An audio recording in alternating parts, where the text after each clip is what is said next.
అందరికీ నమస్కారం. ప్లాస్టిక్ అనే అంశంపై నేటి నిజం తెలుగు దినపత్రికలో ప్రచురితమైన నా కవిత శీర్షిక ఒక అద్భుతం.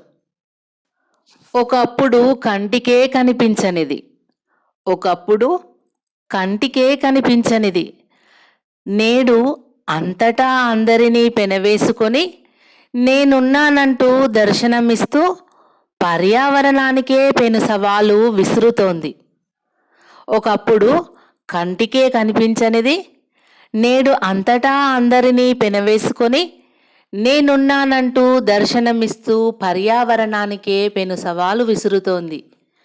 ఆ అందమైన అద్భుతం రంగురంగులతో రసాయన సమ్మిళితమై ఆ అందమైన అద్భుతం రంగురంగులతో రసాయన సమ్మిళితమై నగిశీలెన్నో పొంది నాజూకైన రూపంతో అణువులైన అణువణువునా చేరి అణువులైన అణువణువునా చేరి బస్సులు, కార్లు, బైకులు, సెల్లులు చెప్పుకుంటూ పోతే ప్రతిదీ కంటికింపుగా మారుతోంది. రోజురోజుకు కంటికి ఇంపుగా మారుతోంది. రోజురోజుకు గాలిని, నేలను, నీటిని విషం చేస్తోందని అడవులన్నీ స్వాహా చేస్తారేమో.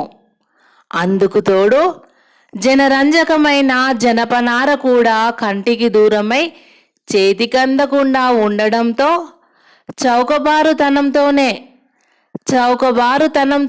ప్లాస్టికు ప్రపంచాన్నంతా ఏలుతోంది చేతి సంచిలోనే. చౌకబారుతనంతోనే ప్లాస్టికు ప్రపంచాన్నంతా ఏలుతోంది చేతి సంచిలోనే. వాడి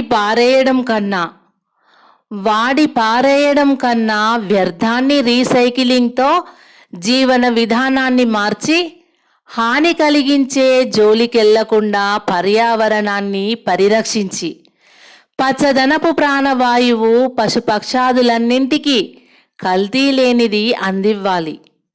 హాని కలిగించే జోలికెళ్లకుండా పర్యావరణాన్ని పరిరక్షించి పచ్చదనపు ప్రాణవాయువు పశుపక్షాదులన్నింటికీ కల్తీ లేనిది అందించాలి.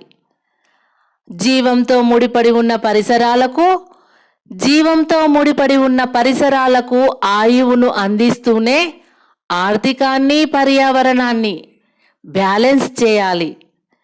జీవంతో ముడిపడి ఉన్న పరిసరాలకు ఆయువును అందిస్తూనే ఆర్థికాన్ని, పర్యావరణాన్ని బ్యాలెన్స్ చేయాలి. మట్టిగా మారడానికి ససేమిరా అంటూ మొండికేసే పాలిమర్ పుట్టిన నాడు అందివచ్చిన వరమే. కానీ మట్టిగా మారడానికి ససేమిరా అంటూ మొండికేసే పాలిమర్ పుట్టిన నాడు అందివచ్చిన వరమే. కానీ నేడు ప్రాణాంతకం కావడానికి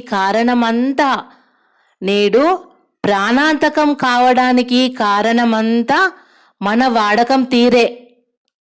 అందుకే బాధ్యతగా ఆ అద్భుతాన్ని